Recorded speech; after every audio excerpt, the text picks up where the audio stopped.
Welcome to Open Mat Chronicles. We talk about all things martial arts, mixed martial arts, but most importantly, Brazilian Jiu-Jitsu. I'm 1865 Rod. I'm a black belt under Gustavo Enriquez, training out of Infinite Jiu-Jitsu, Rockland, California. Shout out to NorCal. I got my man D. Schaefer in the house. D. Schaefer's back. Tell us What's who the you are. word? What's the word? Yeah, it's nice to be back. Listen, so my name is Harold Schaefer. I am a black belt under John Hassett out of New Jersey, South Jersey to be exact. I currently also train over at Infinite Jiu-Jitsu. Love it. Having a great time there. I've got about 22 years and some change in on Jiu-Jitsu. Man, Yeah, this is fun, man. that's It's a long time. But you know what? Longer than some, shorter than some. But either way, I just love sharing the art, having a good time doing it. awesome. So I was thinking this, Harold. So what happened was I saw a couple of videos, and I'm not going to say who they were. They're both like highly respected guys in jiu-jitsu. One guy was saying in relation to like sport versus self-defense, it all goes back to like your lineage of your school and like Right. how that matters. He was basically saying like sport jiu-jitsu, it's not really going to work in a self-defense situation. And the other guy was kind of saying, yeah, sport jiu-jitsu would work. So I just kind of wanted to talk about like what your thoughts are. I have my own ideas, but what are your thoughts on it? Oh, for sure. I come from a school that it starts off primarily, when you hit the ground over at Hassett's, you can expect to do a lot of self-defense stuff. And I think that is just the Helio Gracie lineage. They focused in on knowing how to do your disarms from weapons and how to do, if a guy is bullying you and he slaps you in the choke, how to get out of it. If he throws a kick or he throws a punch, it was made originally. Gracie Jiu Jitsu, the way it was set up with Helio's lineage, was for like, if you imagine the original UFC one, or back in the day, the Vale Tudos, right? 1993. You would get, yeah. So you would get you'd get some of those Gracie guys in there, and it was style versus style. It was a self defense. You get a kickboxer who's going to throw a punch at you. You just gotta don't get knocked out, close the distance, get the clinch, take them down, take them apart. So it was self defense first and foremost. Yeah. And now don't get it twisted. Self defense goes into sport. I mean, the sport ultimately came from being able to fight people originally, and then it became, sport is more about jujitsu versus jujitsu. Exactly. Right? That's the differentiator right there. You stole my thunder. Oh, I'm sorry. Versus, some knucklehead on the street Yep. had a couple too many Coronas, and then then wants to come at you, at like at a family barbecue or something. Yeah. He jumps on you. Oh, that stuff don't work. The crazy uncle. Yeah, crazy uncle or somebody. You gotta hip toss them, slap them in a choke, Yep. put them in a yoke. But but I love the self defense aspect. Whenever I'm teaching, I try to keep it super basic. I try to show true application. I give them scenarios where it's like, hey, you got punched in the face at the bar or at Walmart, and you fell down, and this guy was about to jump on top of you to finish pummeling you. What do you do? Yeah. So here's kind of what I was thinking, because like even if you go to a sports school, like when I first started Infinite, the reason I joined was for like I want to learn how to fight, right? I think that's where 90% of people are. No, how many people say, yeah, I want to join to do competitions, right? Like it's a very small percentage. Most people want to learn to defend themselves. So I did that, but we were actually really more of a sports school. Right. We're a sports school. We've always been a sports school with like a lot of competitions and all that, right? So I think what happens though is that you could join on that premise and you learn some basic, self-defense stuff, but then your school is more focused on like higher level, like you said, jujitsu versus jujitsu, not versus the untrained guy. Right.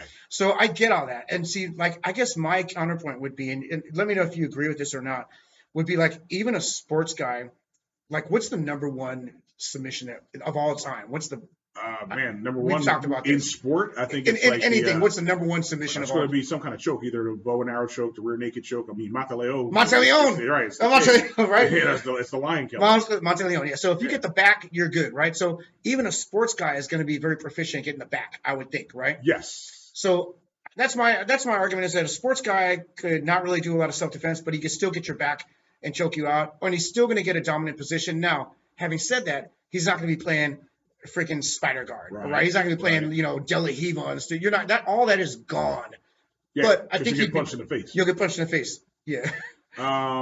So yes to all of that, and I think even the bigger point that should be made is when you're dealing with someone who's trained versus untrained. If you train enough at almost any kind of martial art and you're actually proficient in it, and you have the stamina to fight, you have the awareness of where you're at, where your body is in relationship to space. You know what I mean? Like, if you have a better understanding of yourself physically, you will usually do better against some knucklehead who's just throwing haymakers. Yeah. You know what I mean? Like, even in sport, you learn to be calmer. You know Yep. what I mean? You're not freaking out. You're not hyperventilating. Um, if you don't get knocked out in that first couple of seconds, you go, oh, wait a minute, I'm in a fight now. This is like, I got, and your body will kind of, it'll click over. You'll hug them, you'll pull them down. You're Yep. like, okay, Close distance. just cover, tie them up a little bit. Don't try to berimbolo. Don't try to berimbolo. You'll be in your head. Okay, this is not a sport. So you're like, he's trying to hit me. He's trying to headbutt me. He's trying to bite me. Yep. And then I think a lot of times that will, that self-defense will kick in. You're like, all right, well, I can't do some of this fancy shit that I used to do, but I can just mush his face off to the side and then, maybe stand in base and maybe I'll run away from him or I'll take his back. And you always teach soccer ball, kick him in the head. Oh, man. I don't know if you can say that, man. My parole agent might come to look for you. Kick him in the head. Nah. Hey, real talk, man. Like if this is life and death, and guy knocks you down, you somehow get him in your guard or wherever, and you cup the back of his head, shove it off to the side, stand in base. Now you're on your feet, he's on the ground. I mean, you gotta do what you gotta do, right? Maybe you want to send him into space. That's look at Vanderlei Silva. That's old school, man. He used to step off and he'd soccer ball kick you in the head. That was awesome. Oh yeah, it's the old pride days, man. Yeah. Back when pride fighting. Yeah, that's where I learned it. That's where I learned how to soccer ball kick a man in the head. So, but you know what's funny about this whole thing though is that like the school that you come from, it really does shape it shapes your game, right? Because honestly, when I first joined Infinite's a great school. At one time, we were like the top school, like in NorCal, bro. You can go to any one of these other schools and pluck out any one of their black belts, and chances are they might have started Infinite. And think if we had all those guys at one time. Absolutely. Absolutely. You figure Infinite actually has laid the foundation for a lot of different schools around this area. For sure. I mean, that style, I'll tell you, when I came from Jersey, to here, I was like, okay, I was a brown belt. I'm like, all right, let me see how this is going to be. So I'm fighting everybody, and I'm like, okay. And I will tell you, I got my guard pass for months because I was like, what the fuck is going on? But I saw standing passes. Everybody did a standing freaking pass. And I don't know, maybe I'm just too lazy with my jujitsu. I'm like, I'm on the ground. I'm like, hey, man, we fight on the ground. Let's chill. It's like, what are you doing? Why are you standing up? What are you doing? Stop running away. But jokers would pop up and then run around the side. I'm like, damn. Okay. I'm like, I see what this is. But, I adapted. I made little tweaks to my game. And I'm like, all right, go ahead. If you want to jump up now, I got you. I got something for you. But I have to do it in a lazy way still because I'm not trying to chase you. Yeah. But it is true. Think about it. Okay. Because our styles are completely different. Like you and me roll completely different, right? Night and day, sure. Right? And I'm from, if you look at it, what is Gustavo's from? He's under Casio Warnock. He's under, I think it's Fabrizio, a couple other guys, right? There's 3 other guys or 4 other guys, and then it's ultimately under Carlos Gracie, which is more sport oriented. Yes. And if you do your lineage, you're under what? Meglarese brothers? Past it, Meglarese brothers, then Helson. And then Helio. Yeah.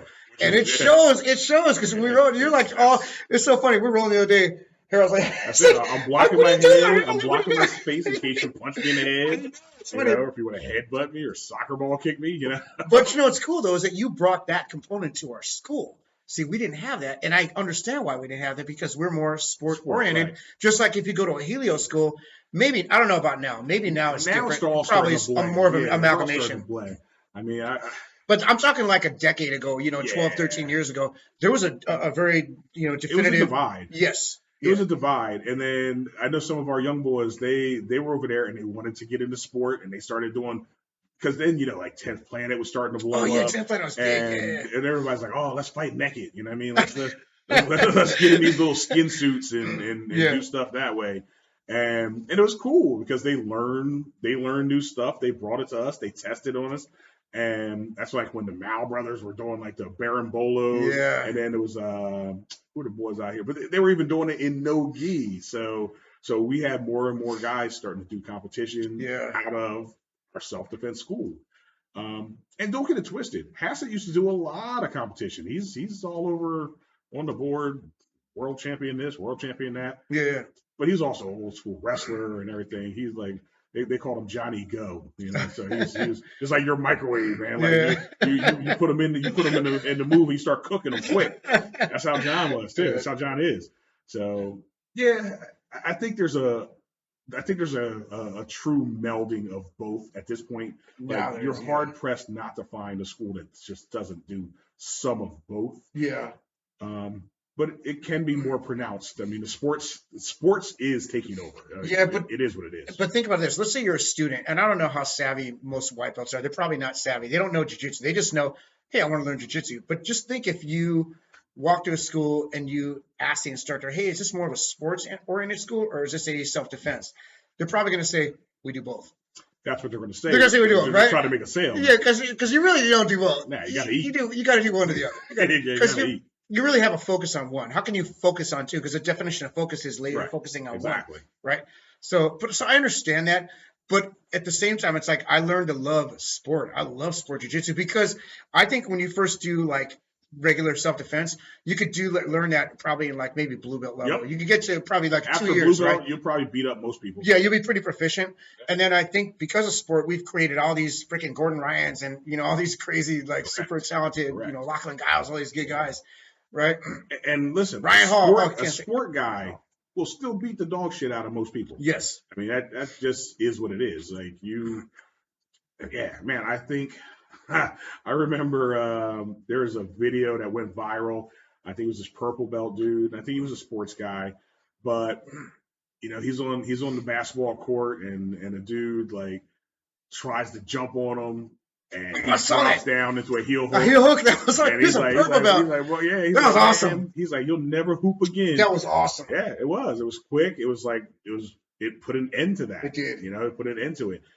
And again, dude was winding up too. He's like, he was literally leaning in like, if he would have did it, old boy'd still be in a wheelchair right now. Yeah. So I think though the guy was a sports guy. That was rare, mistaken.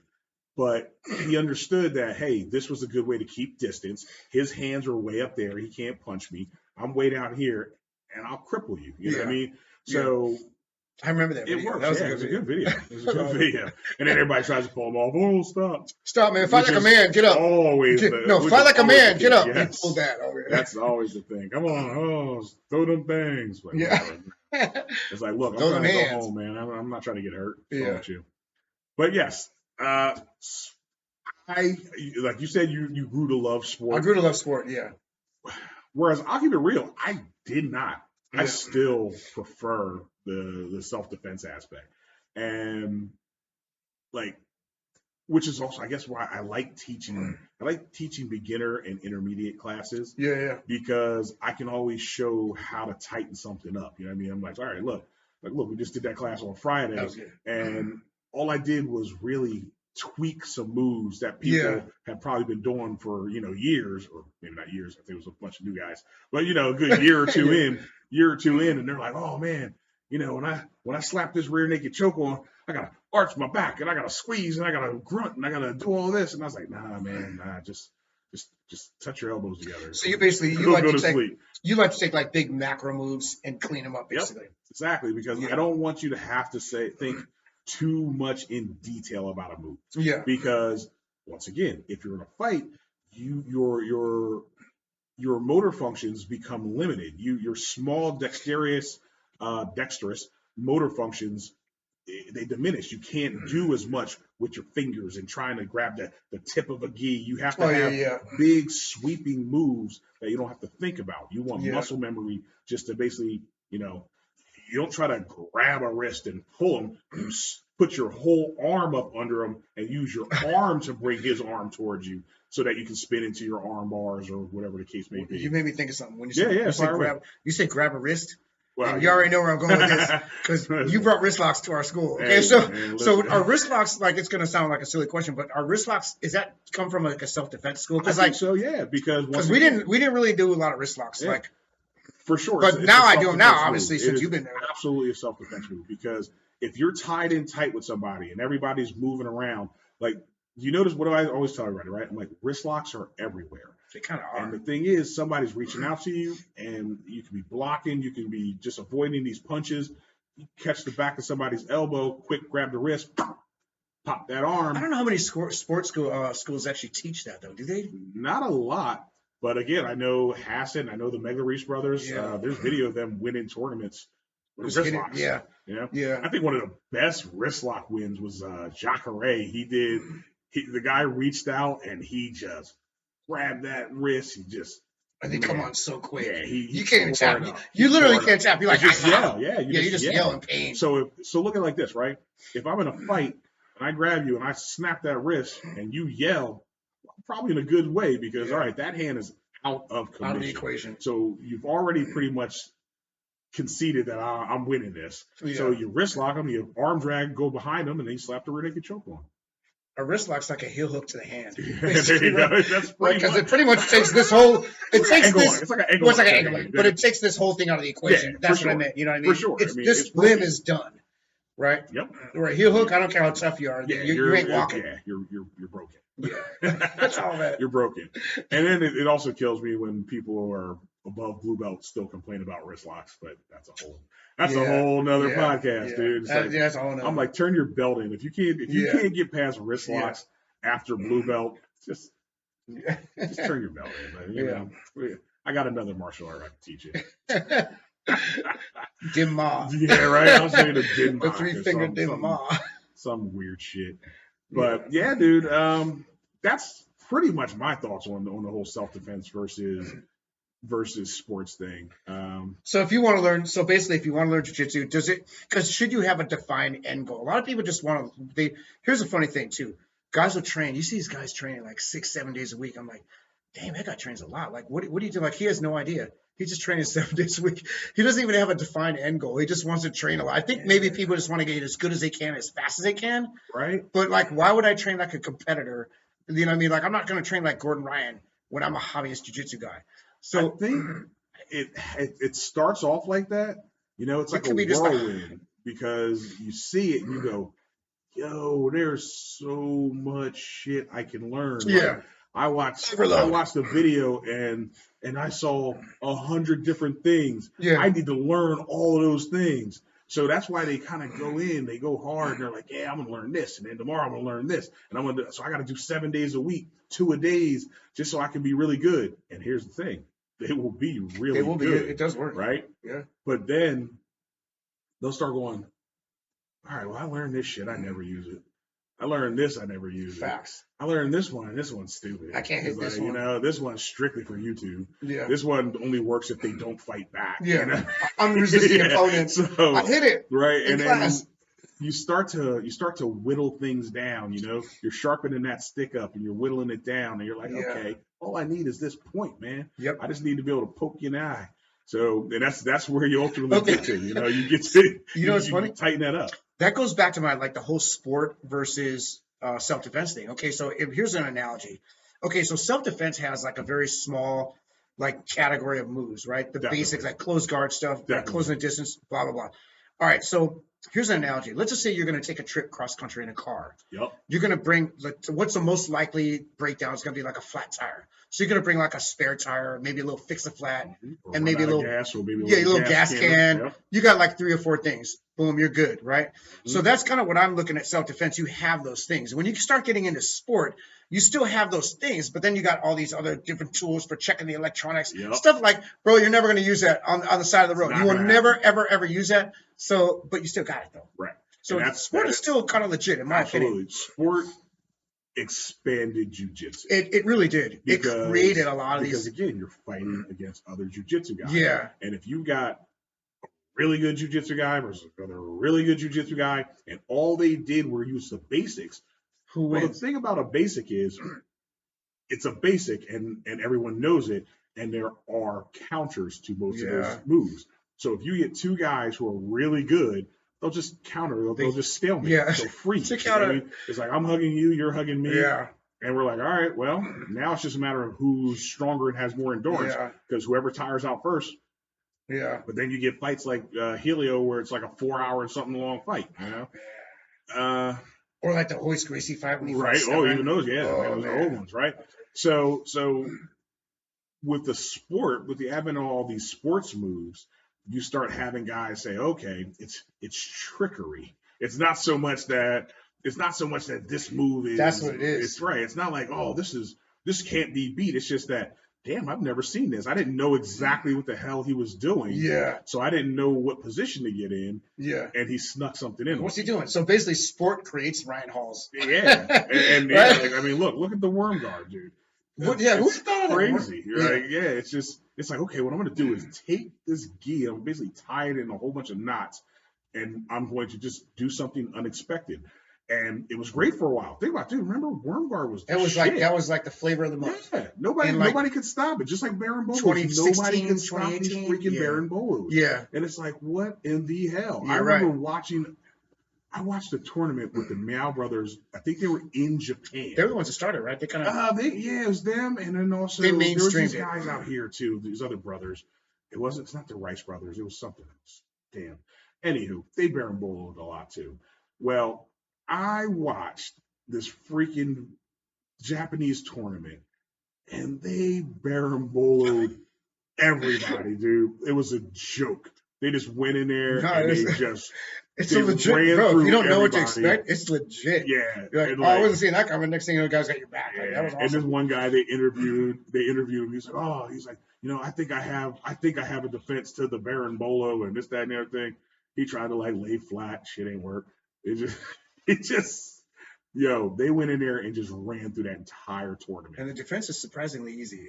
Well, see, but that's the thing, right? But it's like it takes a massive amount of exposure. It has to get to the point where it's mainstream. Yes. And it takes you getting Baron Bowled a million times before like, oh, okay, here's how I shut it down. That's it? It has to just be a normal freaking move. It has to become, and what's crazy is when they become normal, some people go, oh, well, that's a basic move now. I'm like, the hell it is. That's so funny.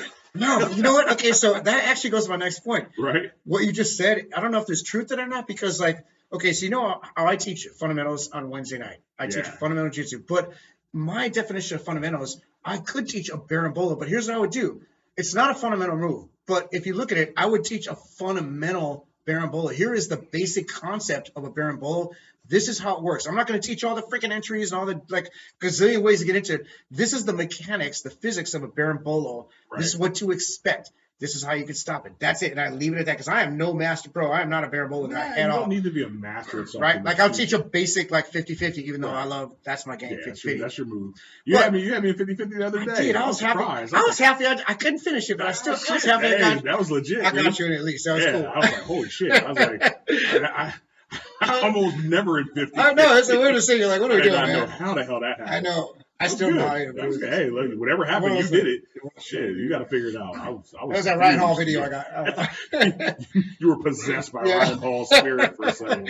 Yeah. I was like, how the hell did I get here? Yeah. Anyway, but so when I think basics, dude, I think old school. Yeah, big moves. The freaking the Gracie freaking video from like the late 90s. Yeah. You know, where that shit's in VHS. And it's like, and the guy, he's like, okay, once again, hoist. And he's like, okay, once again, hoist. Are you ready? Hoist. Oh, man. Like, yeah, like. That's like first generation. Hell yeah. Think about that's basic to me. I mean, that's the one where, this is the trap and roll. We're going to bump and roll, or we're going to do this, or we're going to. Because think about headlock escape. Oh man, that's good. But that's actually good to know. But who the hell teaches headlock escape? No one teaches it. There you go. It's very rare. Actually, well, I know when you came down, I know it all because you showed it. Let's go teach. You start teaching like just a guy bear hugging you, like basic stuff that you would encounter in a real life situation. Like those are things that you're really not going to learn. So expect to learn. I think basic. That's what I want a white belt to learn. I want a day one person to come in. What I always show, I have a day one series. Like if you walk in and you just want one good free class from me, it'll always be the same damn class. I do that day one series where I start him from guard, I cup the head, mush him off to the side, boom, slide down into the Kimura. The Kimura don't work, goes to a bump sweep don't work, goes to one arm guillotine, one arm guillotine doesn't work, goes into a freaking 100%. Yep. And the 100% is something that was actually added later on because that was a freaking 10th planet thing. So even though it fits really well into basics, 100% it was never part of the basics. Okay. That was never some normal freaking move. Yeah. But it just fits in so well. And who knows? It was probably called some other shit. But because they renamed it. Eddie Bravo, man, he's creative. They're a bunch of hippies. They come up with some weird shit. So they give it funny names. Yeah. And it was a good name. And I remember who came and did the freaking seminar. It was Boogie. When Boogie came and he did that seminar for us over at Infinite, and he did the 100% into the truck. Oh, that was awesome. Man, that shit was cool. That was pretty good. But that's not basic. That's another one that was like the truck was really big back in like maybe like 3, 4, 5 years ago. Because everything was the truck. Nobody Ninja rode on the truck. it, and then boom. Yeah. Then everybody's like, all right, we get it. And then who did it? Was it Henzo? What was it, Henzo? Who was doing the electric chair? Oh, Eddie Bravo did electric chair. No. Yeah, it was Eddie Bravo for that too. Eddie Bravo, because and then Metamoris. He put what's his name? I don't think he tapped the other guy, did he? He put one of the Gracies in, and he put Hoyler. He put Hoyler. Oh, it was all bad, bro. It looked like he was gonna freaking tear him in half. Oh man, it was all bad. But see, those that was legit those Gracie guys. Sometimes they don't tap. Yeah, they don't tap. I watched that Joker get his arm turned backwards. They won't tap. I was like, shit, that's not a. That's basic. old school. That's old school. But that's not a basic move. You're a teacher. It's like, all right, here's the deal. It's like when you get in, the first thing you're gonna do is never tap. Just let it break. It's like freaking Ricky Bobby. That's like first generation jiu-jitsu guys. Like my thing is like, okay, so 1993 is when Hoist kind of mainstreamed it, right? Because that was UFC 1. Yeah. So I would say anything from 93 to like 2003, that first decade. Look at all your main guys, Casio Wernick, like Gustavo. All these guys started in that era. 100%. They're like first generation. Anything from like 2003 to like 13 is like second generation. You know what I mean? And then the next decade is like now, guys starting now. And like 2019, a guy starts to wipe out. He's probably a blue belt right by now. That's like third generation. It hasn't been around that long in the United States, really. Right. No, I like it. I like the way you're calculating out that. Yeah. That shit sounds good to me. It sounded good, huh? Hell yeah, that shit sounds really good, man. We're going to fucking put our stamp of approval on that shit today. That is the law. That is how it works. First generation. 93 to 2003. 2003 to 13. But check it out. I have anecdotal evidence. Take all the guys. I don't want to name names, but there's a lot of good guys in our school, black belts, that started. Like they start around 2003 or 2005. Right. Like they're second generation. Guys. Yeah, they're second generation. A lot of guys, all these black belts in different schools, even the top schools, these guys started from 2003, to 2008. Sure. And then you could tell with the way they roll. So if you're going to roll against like an old school guy, 93 to pro, it's going to be old school jiu-jitsu. Right. Unless they're like a freak of nature. They're going to have bad backs and freaking busted out knees. There are some anomalies. Like an anomaly is like Terry Maxwell. He's like, I don't know how he does it, bro. He looks like a little kid, dude. When he rolls, it's amazing. I don't know. Yeah, that's good genetics. But that's like, he's still a Casio Wernick like type guy. Those two, I think, started right. So around the same time. Your first gen guys. Yeah. So it's kind of interesting, man. But it's funny. But you're definitely like, if you knew, like, I don't know. If I knew what I knew now, going back, you might make a different choice, right? You might say, "Oh, I'm going to join a self-defense school," but then I'd be a different grappler. Right. I'd be totally different. It's like if you went to a sports school, you'd be totally different. I'd be totally different. So you can't undo that. And let me tell you, I am not one to ever want to change. Yeah. I always say, you know what, like I said, me and my wife, we always said, it's like if anything had been different, everything's different. Yeah. So if you like what you've got going on now, even though you still have room to grow, if you like what you are and you want to grow from there, it had to go down. It had to go down that way. Yeah. It had to go. You had to start when you started. Everybody always goes, damn. If I could have started this when I was 5 years old, it's like, well, no shit, you didn't though. You didn't, yeah. So it's like, get over it. Fucking, you started when you start. Yeah. Fucking get off your ass. Yeah. Put in some work. Exactly. You put in some work. Be the best you can be. And even that's asking a lot. Don't get it wrong. To be the best you can be is a hell of a commitment. Be as good as you feel like you're willing to be. You know what I mean? Always accept that. Look, maybe you got a family, maybe you got a job, maybe you got all these other things. So yeah, maybe you can't be a 100% all the time jujitsu guy, Yeah. but you can easily love the art just like anyone else, and you give it what you can. You're always going to feel like I can give it more. I want to give it more. That's like with anything, right? And you got to remember, like the more you put into that, it's going to displace other You areas. only got 24 hours in a day. Yeah, exactly. You know what I'm saying? So it's like, yeah, something has to give. And there'll be ebbs and flows. It'll come in waves, man. Sometimes it's jujitsu nonstop. Sometimes it's like, damn, work. I mean, it is what it is. That's a good thing about having all those years behind your belt. It's like, okay, somebody comes in here and they beat you, like, yeah, the guy just trains a lot. It is what He it trains is. more. Right. I'm like, I can't train all the time. I'm obvious, man. I'm like, I got a job. I always tell you what, I have family. check your ego at the door, Yeah. right? I don't go in and going, oh man, I gotta beat everybody. King of practice. I'm gonna be the king of practice. Exactly. What the hell? Look, I think that I'll hold up fine in the average fight. I'm pretty sure I'll be able to get home. But wasn't that the way it was though back then? You were king of practice back in the day. Yeah. Go back, bro. Yeah. We used to roll so People hard. used to fight hard. Like we rolled on the mats like we were competing. And so I think that definitely changed. Now it's like, hey, we're just drilling now. We're working together. Yes. We're training. We're trying to help each other. I will agree with you on that. That is the kind of I'll say evolution. I'll say that's a first, second generation thing. That's second generation. Because people who trained then. Oh, we're trying to fight, dude. Yeah. There's a lot of busted lips. There was no like, oh, we're just trying to work. There's none of that. When did that happen? This happened recently. You really want me to say it recently? You gonna get us kicked off the air already? We're gonna get to you. Deplatform. Episode 1. Yeah. But you're right. But it did happen. Though. It happened when people started getting a little softer. Yeah. I just say it like that. People got a little bit softer, and it's a kinder, gentler world. Yeah. It was already the gentle art. The gentle art, but the gentle art where you break somebody's spine. Yeah. But yeah, it's a kinder, gentler jujitsu. It's just like the Army. When I was in the Army, they used to yell at you, curse at you, throw stuff at you. They can't do that anymore? Now I think you're allowed to like hold up a little yellow card if you're feeling stressed out. No way. The drill sergeant don't yell. No way. So that's why when I teach, I still yell at people. Are you serious about the yellow card? Yeah, I'm dead serious. But that's another topic too. That's totally another topic too. But like for me, that's why we should have yellow cards in jiu-jitsu. Oh, just hold on. You're submitting it too hard. A little yellow card. You pull it out your gi right here. Or your rash card for all you no yellow cards in my class. Oh man. I'm gonna yell at you. I'm gonna curse at you. If I tell you to put up your left hand and you put up your right, I'm gonna say your other right or your other left. I'll say that's the one thing I love about jiu-jitsu right now. If you want to talk, people talking about like safe space, jiu-jitsu legitimately is. You get no special treatment. You get no preferential treatment. No, I don't care if you're a doctor making $300,000 a year or a homeless guy coming in who had like a free pass, whatever. You get treated the same. Or if you're a girl, like we can still be a little nice. We're not going to mash on them, but still. Everybody is treated really You're treated equally. It's the most egalitarian, so close you can get to an egalitarian society as possible. Yeah. Without the monetary part. It's nice. It's like because look, you're right. You can have a cop, you can have a criminal. Yep. And they'll be on the mat and they'll roll together and they'll laugh together and you can have difference of opinion when it comes to politics and what's right and what's wrong. But on the mat, it don't matter. Shit, that armbar was that armbar. Yep. That was good. That was fire. And what do you say when you roll with a cop?